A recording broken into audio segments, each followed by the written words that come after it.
What's that word, man? We back with another video. I'm glad to see your face. I'm glad to see you decided to click on this video and watch it with me, man. I'm here. I'm glad to be here with you. You feel me? On the road to victory. But yeah, we back with another video.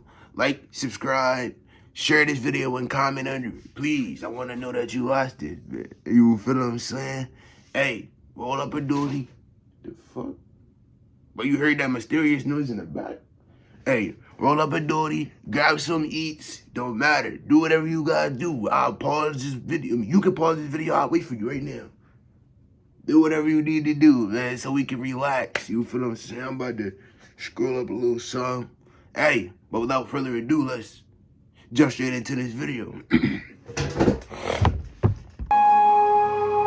Picture behind me is of Zanaya, and that will always be haunting, because it was taken just a short time before the evidence shows that she was never seen or heard from again. It was taken by Nazaya herself, a selfie. That's the last known picture that we know about of her. And it was pointed out to me by one of the detectives on this case and by one of the prosecutors.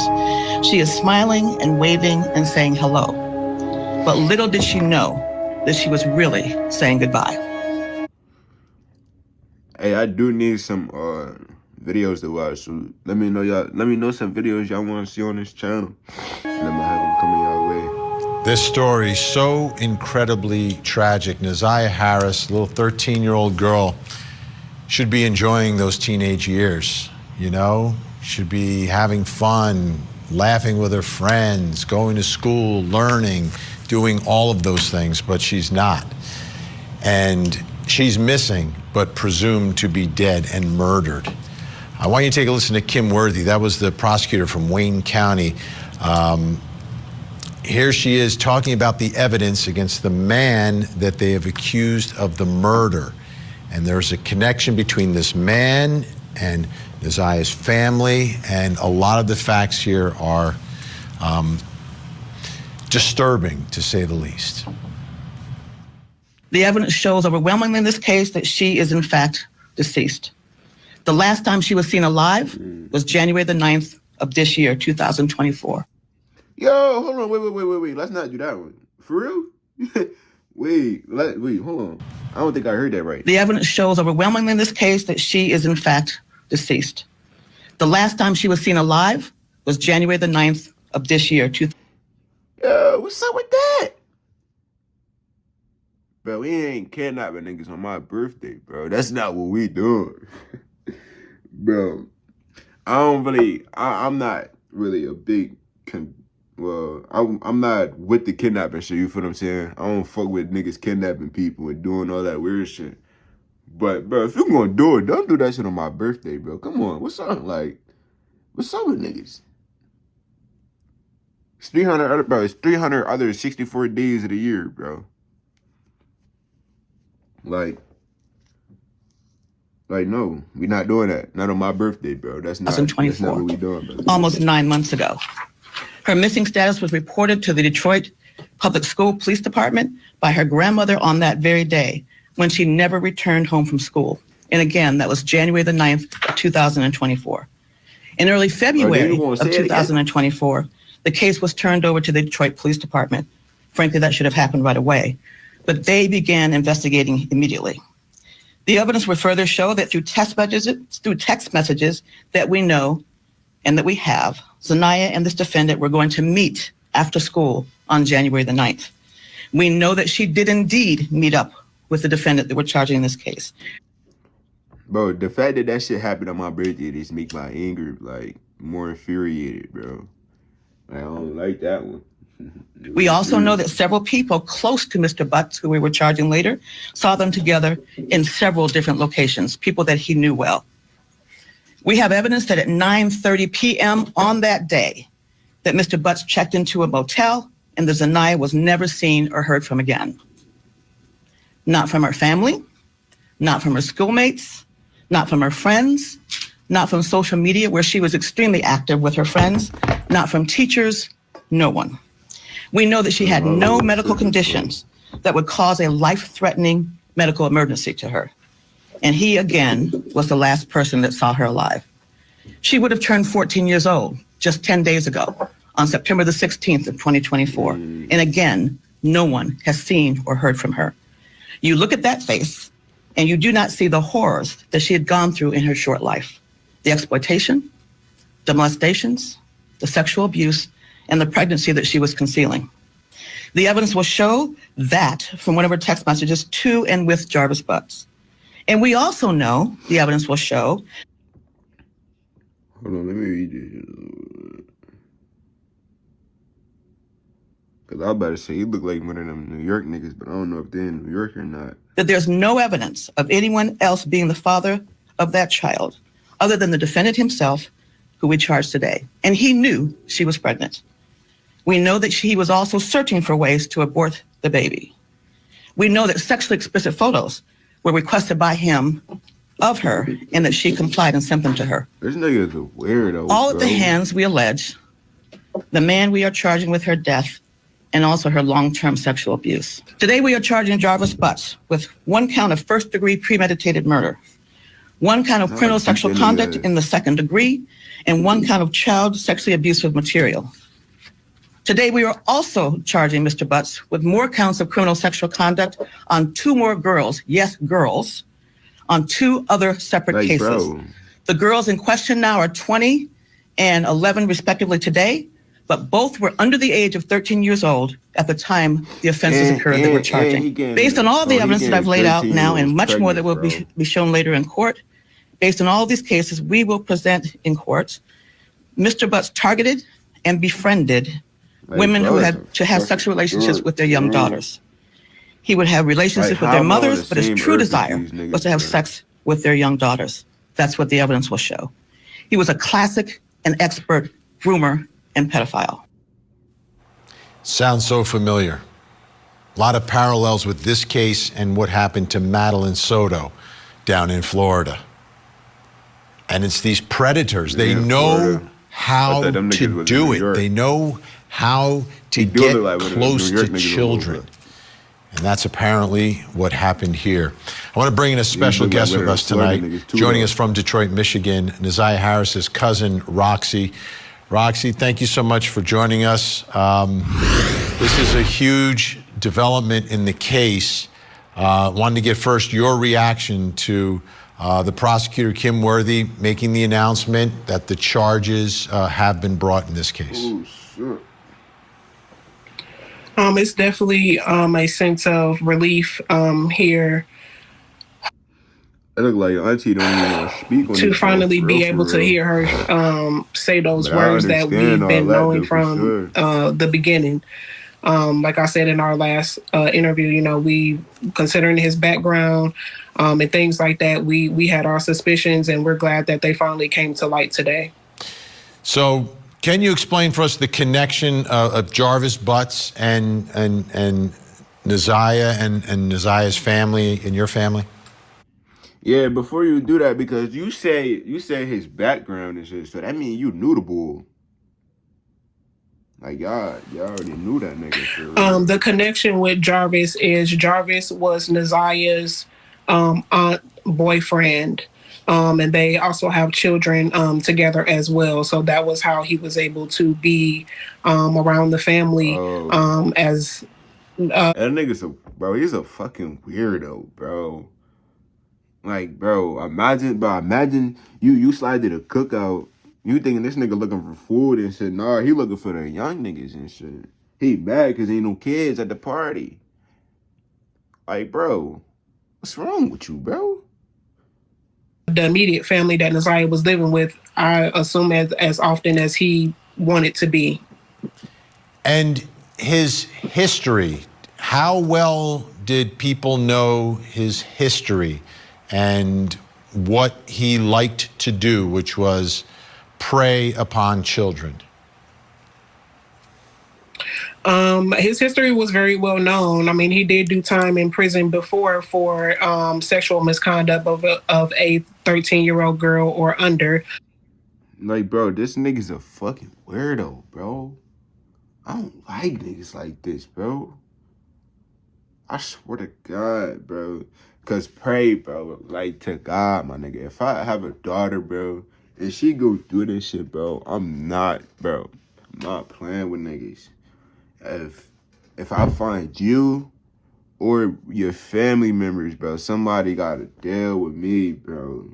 I'm talking about straight fat. I'm standing over niggas like John Wick, James Bond, Rambo, don't matter who, bro. I'm telling you, bro. Cause, bro, this shit right here just make me mad, bro. Cause that's how I look at shit, bro. Like, if I have a daughter or somebody play with my girl or my family like this, bro,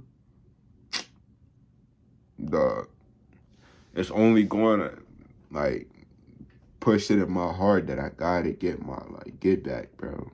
And I'm not talking about get back like that, bro. Something gotta happen to you, for sure. Niggas ain't sleep, bro. Niggas not going to sleep after this, bro. Nah, you think you could just go to jail and go to sleep? No. As well. Fuck that.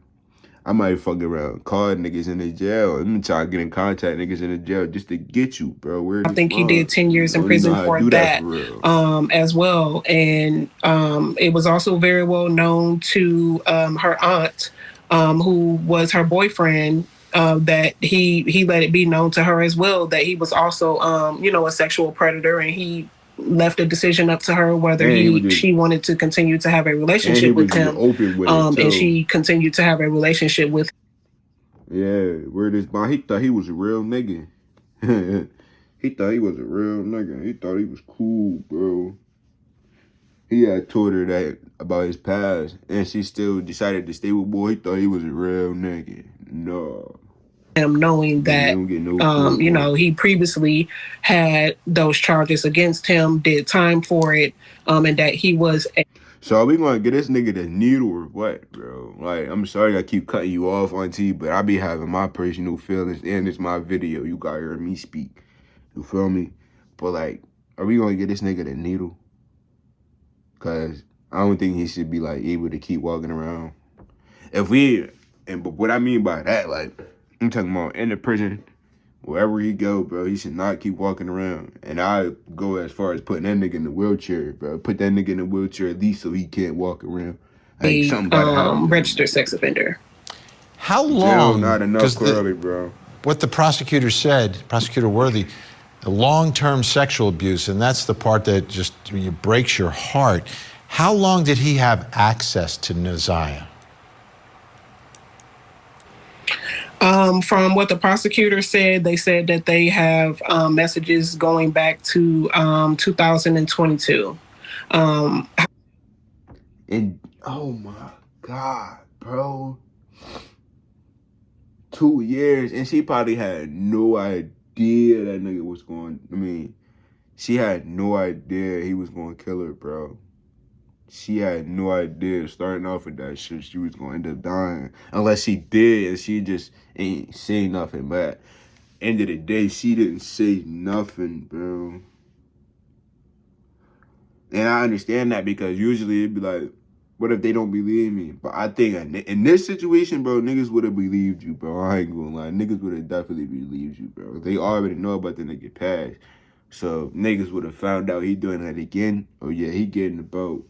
Then you do that to my family. However, I personally believe that he's been around the family longer than that, considering the fact of, the amount of children that he has with Naziah's aunt. And those children, I think the oldest is probably 11 or 12 years old. So he's been around for a while.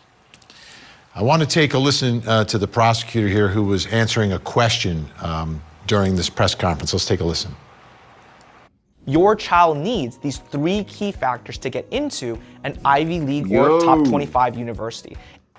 Bro, some of Naziah's relatives said they previously had talked to CPS about allegations of sexual abuse, both Naziah and other kids. Did that ever make it to your office? Is that something that police have investigated before? Yeah, let me just say this, that if anyone that is watching this press conference right now or reads any of the coverage that I'm sure that you will give this, has any reason to believe that they were a victim of his or that they know something else, we certainly welcome them. Bro, nigga, my stomach going rogue, bro. My shit got a mind of its own right now, bro. I can't even speak, bro. My shit. to contact the Detroit Police Department. So it wasn't a direct answer to the question. But Roxy, from the position of the family, is there any level of frustration that the family knew of this, they were reaching out and nothing was done? Is anyone, like, there's obvious blame, Jarvis Butts is the one, right? But is there any level of shared blame? Bro, this is, look at the picture. Bro, look at the pictures on the screen. They were reaching out and nothing was done. Is anyone, like, there's obvious. Bro, you can clearly tell that that's a young boy, bro. Like, she is a fucking young boy, bro. This is what turn you weird niggas on, bro.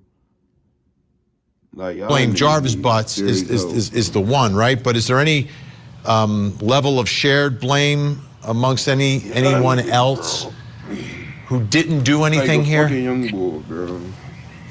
I mean, absolutely. There's definitely lots of frustration within the family. You know, there were family members that called CPS several times. There were family members that called the police as well, and nothing came of it.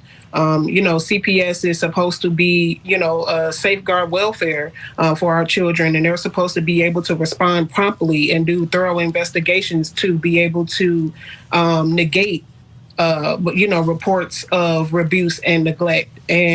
But the thing about CPS, bro, isn't CPS for, like,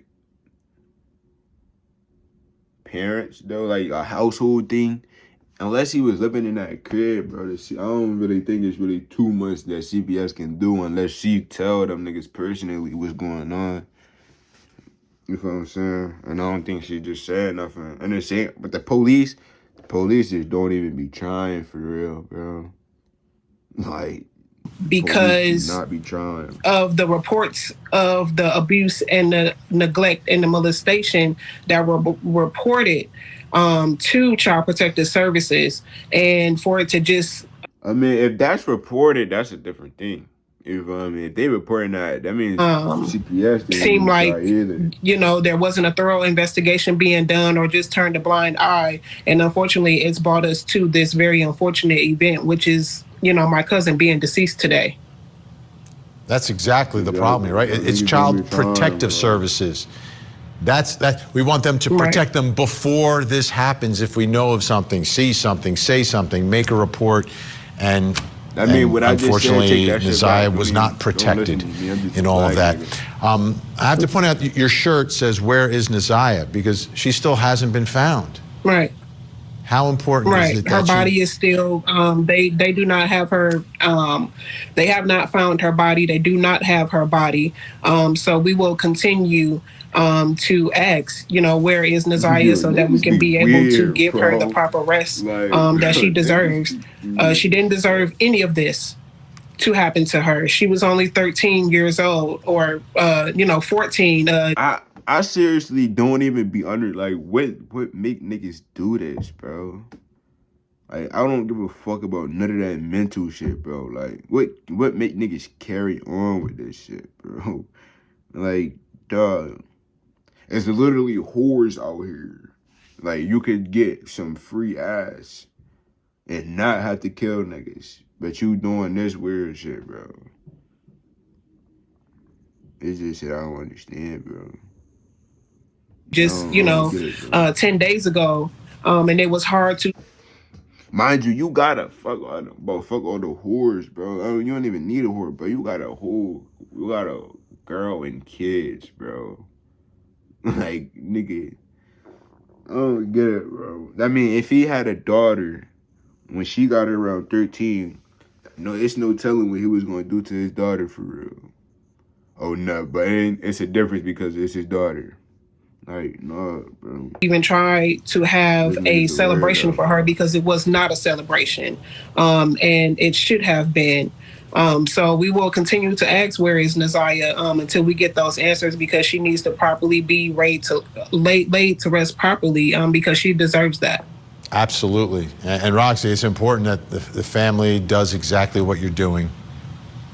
You know. Yeah, bro. If I was doing videos back then, I would have told Auntie, send me her shirt. Let everyone know this doesn't end right now. It doesn't end with an arrest. It doesn't end with a conviction. No, it Right. don't. We need to find Nasiah as well. Roxy, thank you so much. And that joint just it hit home and it touched my heart because, bro, that's on my birthday, bro. Like, dog, that's fucked up, bro.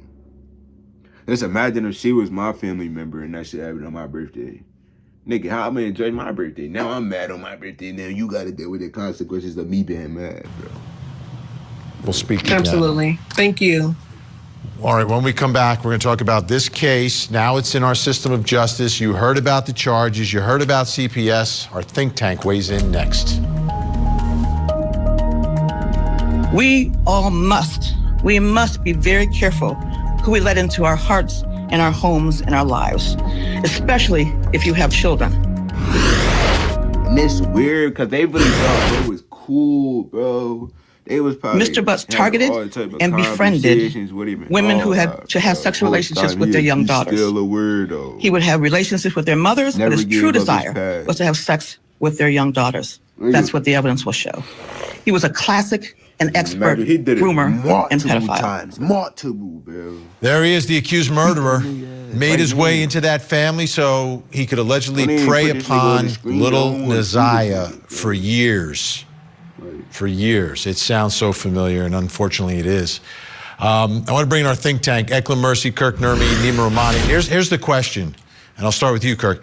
Like, if the guy is a convicted child molester, gets out, we know who he is. The family, at least part of the family, very concerned. They're reaching out to CPS. If we can't protect that child, who can we protect? You're right, Vinny. I mean, the sad reality is we have predators like this. You mentioned Madeline Soto. There was a little less different. We also think about Sandra Birchmore, and some of the accused is a police officer there. So yes, we can do all we can, and the prosecutor's advice to be very careful of who we let in our home and have access to our children is very important, very well taken. And sadly, you know, you can see this over and over again. We just mentioned a couple cases. These predators are so adept, and that's one of the reasons I believe that someone convicted of a crime of this nature, a leopard doesn't change his spot, and Mr. Butts should have been in prison for the rest of his life once convicted of such crime, so he wouldn't be in a position where he is now. I think that's where the real solution lies. I agree. Nima, they don't get better, they get worse. But here's the problem, right? Like, the time that the system has to step in is when a child is not being protected at home. Like, that's the purpose of child protective services. Known pedophile, makes his way into the family, and there is someone in the family, I think more than one, reached out to CPS. Like, I don't understand how this continues to happen. How, mind you, it's not even just CPS. We're not even going to keep continuing to bash CPS without bashing the police either, bro. Hey, bro, they call it the police. The police supposed to be the top line of defense for civilians, bro. And they ain't do nothing. Like, they don't, you know, 2 + 2 = 4. Like, it's simple. Like, someone's got to step in. If the family's concerned, but there's some sort of fracture in the family about this particular man and what his role is, someone has to step in and help the child. But the law gonna get mad when you take matters into your own hands, though. But they don't want to do nothing. You feel what I'm saying? If a nigga like me would have came and switched him down, oh yeah, now I'm getting prison. Now I'm getting jail time because he doing this weird shit. Like, bro, that's weird, bro. I ain't gonna lie.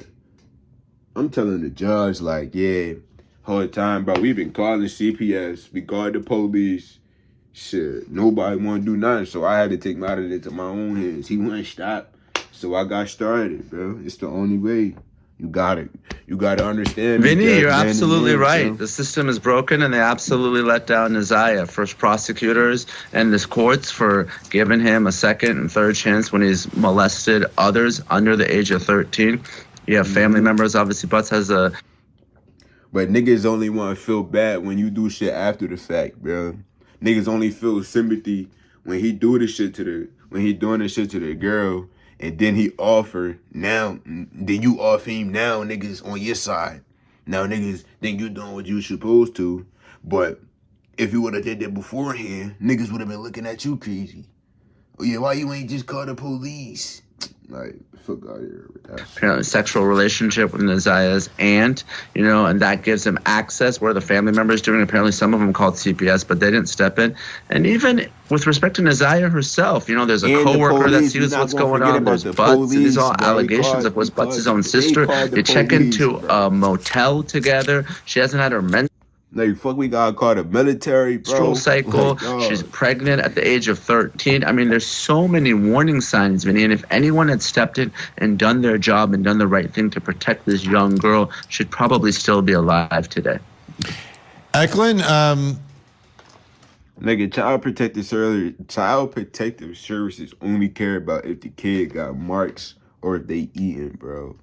If the kids got battle wounds on them or they don't got no food in the fridge, that's when they start taking shit serious, bro. Like, it don't make no sense. you know, people who work for CPS don't get paid a lot. They've got tons of cases. They got tons of files. But none of that. I'm looking. Fuck, bro. Niggas at what? Bro, niggas at checkers don't get paid a lot. They still do their job. What you mean, bro? Ain't no difference, nigga. You came to work. So do it. Nigga, I don't give a fuck about how much you get paid, nigga. Looking at this from that perspective and all the adults in her life, and no one took the action necessary to save her. No one. I actually have a problem with it. It starts with, since 2005, Mr. Butts was on the sex offender registry. He currently is on the sex offender registry and is showing as compliant. When you are on the sex offender registry, you can't even... Bro probably ain't had no job. You feel what I'm saying? He probably was living off of them too. Like, imagine seeing this nigga having a job. Come on, bro. Like, and mind you, bro, if they letting this nigga work and I could barely get a job, bro, somebody gotta hear me out. Somebody gotta hear my mouth, because I'm talking my shit. Be around a child, look at a child, be on social media or anything like that. He wasn't even supposed to be in the same vicinity of this child, let alone be able to do anything. And is showing as compliant. When you are on the sex offender registry, you can't even be around a child, look at a child, be on social media or anything like that. He wasn't even supposed to be in the same vicinity of this child, let alone be able to do anything. The moment anybody called anybody with regards to him being in the vicinity of a child, he should have been arrested because he's on the sex offender registry. That's exactly what I said, so but the police, it's not, bro. Like, the police ain't do nothing, bro. She just said exactly what I said earlier, bro. It's not the CPS for real. Exactly. CPS Look, and the caseworkers issue. It's a criminal issue because he's a criminal and he was on the sex offender registry. But currently, those that are in charge of it have him currently as compliant. So the system, it broke in 2005. There's nothing here. We're good. Not in 2024. So this man has been able. He did what he was supposed to do. The people who put him on the list didn't do what they were supposed to do. And this is a problem. He's been on the list since so far. They called CPS the smallest thing CPS could have did was call the police. Like, inform a police officer. That's the smallest thing they could have did, bro. Because if the CPS would have came to him about it, oh yeah, they would have definitely gotten him up out of there. But nobody did nothing, bro. There seems to be no purpose of the list. Like, we make a list. All right, here's a list. That's great. You've got to do something about the list. There has to be some level of monitoring, follow-up, some level of coordination. So it's the family, adults in her life are letting her down at home. And then you've got the other part that our system is not getting the job done, filling the gaps where they need to. It's absolutely mind-numbingly frustrating, Kirk. Yeah, there's no doubt about it, but Eklund raises an excellent point. You know, once that family members, once they contacted authorities, if he's on a sex offender registration, whether it's related to an offense for which he's on probation or whether it is a new offense. So he got like a middle piece? What is that? Like he, I know I got a little, what you call it, but his ain't exactly like mine. Like, his shit look weird. He got 3 layers, bro. That's just straight neck meat. He like a turkey, bro. He got 3 layers of meat. Violating those terms, being in contact with minors, that should in fact be enough to put him in prison, not just have CPS intervention. So to some extent, in the defense of the family, they really did all they could in the sense of with authorities. It was the police and what have you that failed to follow up on the sex offender registration. And one of the explanations for that is there's a lot of people on that registration, which people can fall through the cracks. Do your job, bro. Get this one person out, bro. We not talking about 2-3 people, bro. I don't care how much people is on there. Do your job, bro. Like, y'all supposed to save people's lives. Y'all not doing nothing. Goes back to my point earlier, the idea that they shouldn't be out. There shouldn't be a sex offender list. There should just be a sex offender prison with a lifelong residency. Torture too. I do feel what you mean, though. I do feel it, bro. A prison with some torture in that, John. But we gonna create a pit, like that bitch on fire. We gonna have them like these. They bodies skirted across the fire. Just have them staring at the fire for like 5 minutes. They gonna be toasty as shit, warm as hell. Like they hovering above a volcano. You feel what I'm saying? But yeah, I knew this was gonna be alright, but I fuck with this video. I feel bad for niggas, dude. Well, my birthday is crazy, bro. All I'm saying, on my birthday is crazy. But I hope you enjoyed this too.